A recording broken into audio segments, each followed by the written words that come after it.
लाई भस्म को शरीर में मलते समय भस्मी से निकले एक टुकड़े को फेंकने से एक प्राणी पैदा होता है जिसे भगवान शिव भस्मासुर के नाम से पुकारते हैं और भविष्य में भस्म लाने का कार्य उसे सौंपते हैं। आकाश में भ्रमण करता हुआ भस्मासुर वन में बैठे हुए असुरों के समीप आता है और भस्म के लिए शमशान भूमि का मार्ग पूछता है, किंतु असुर उसे सम्राट बनाने का लोभ देकर भगवान शिव से वरदान मांगने के लिए उकसाते हैं। भस्मासुर कैलाश पर आकर शिव से वरदान प्राप्त कर लेता है कि वो जिसके सिर पर हाथ रख देगा वो भस्म हो जाएगा। राज भस्मासुर की जय! महाबली! बंद करो ये जय जयकार। ये जय जयकार हमारे क्रोध को और भी भड़का देती है।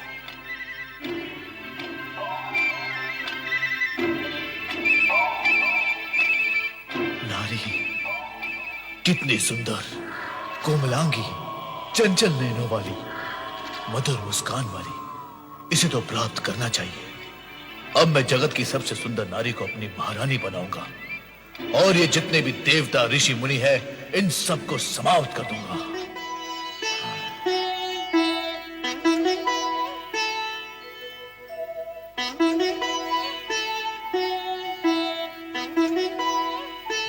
रक्षा करे भोलेनाथ, रक्षा करे भोलेनाथ, रक्षा करे भोलेनाथ, रक्षा करे। क्या हुआ नारद, इतने व्यग्र क्यों हो रहे हो? ये सब आप ही की कृपा का दुष्परिणाम है भोलेनाथ। तो क्या अब हमारी कृपा से दुष्परिणाम भी होते हैं? अवश्य होते हैं, हुए हैं और हो रहे हैं भोलेनाथ। अयोग्य और दुष्ट प्राणी को यदि ऐसे पद, अधिकार और सुविधाएं दी जाएं जिसके वो योग्य ही नहीं है, तो क्या वो उसका दुरुपयोग नहीं करेगा भोलेनाथ? और फिर उसके दुष्परिणाम नहीं होंगे? तुम किसके विषय में कह रहे हो नारद? आप सब जानते हुए भी भोले बनते हैं, तभी तो आपको सब भोलेनाथ कहते हैं। आप भली भांति जानते हैं कि मैं भस्मासुर के विषय में कह रहा हूँ।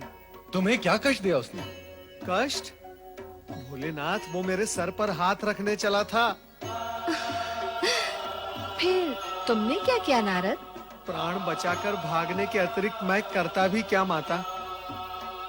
भोलेनाथ, मेरे प्राण तो जैसे तैसे बच गए, किंतु उस दुष्ट असुर ने मृत्यु का नंगा नाश ही आरंभ कर दिया था। भोलेनाथ, वो दुष्ट असुर निर्दोष प्राणियों को भस्म की ढेरी बनाता जा रहा है। भोलेनाथ, मेरी समझ में नहीं आता भोलेनाथ, आप क्यों दे देते हैं वरदान ऐसे दुष्ट प्राणियों को जिसके वो योग्य ही नहीं होते? आपकी कृपा और वरदान का कितना अनुचित लाभ उठा लेते हैं ये दुष्ट असुर।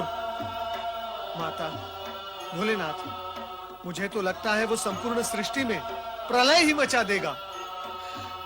मैंने तो पहले ही कहा था कि ऐसा वरदान पाकर यह असुर उत्पात अवश्य करेगा। इस जगत में ऐसा कौन है जिसने वरदान, अधिकार, पद और सुविधाएं पाकर उत्पात न किया हो? सबके सब आप जैसे कल्याणकारी और भोले भंडारी तो है नहीं भोलेनाथ। पता नहीं क्या स्थिति होगी निर्दोष जन की। चिंता न करो नारद, हम शीघ्र ही इस अनर्थ को रोक देंगे। भस्मासुर, तुरंत उपस्थित हो जाओ।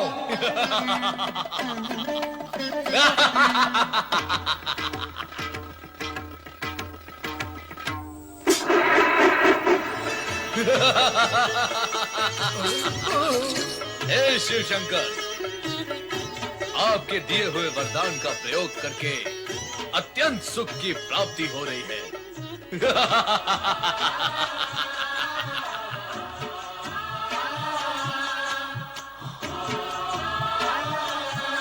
ये सुंदरी कौन है?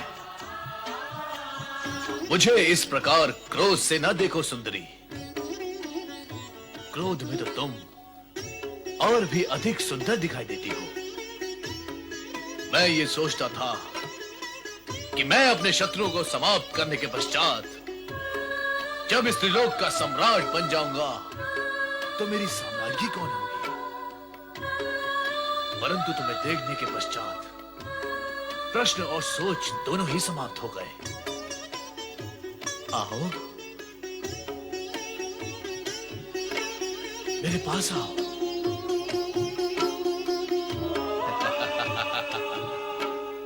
मैं इंद्र को भस्म करके तुम्हें स्वर्ग के सिंहासन पे बिठाऊंगा। दुष्ट भस्मासुर, पार्वती हमारी अर्धांगिनी है और तू हमारा सेवक। वो तुम्हारे माता समान है। इन पर कुदृष्टि डालने का परिणाम जानता है। हम तुम्हें इसी समय भस्म कर देंगे। भस्म करने का काम जब तुम करते थे वो युग गया भस्मधारी। अब भस्म करने का कार्य मैं करता हूं। मैं, इससे पहले कि तुम मुझे भस्म करो, मैं ही तुम्हें भस्म करके इस सुंदरी को अपना बना लेता हूं। वही रुक जा दुष्ट।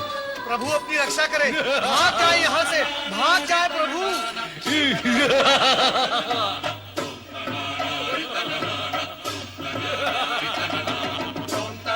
भस्मासुर,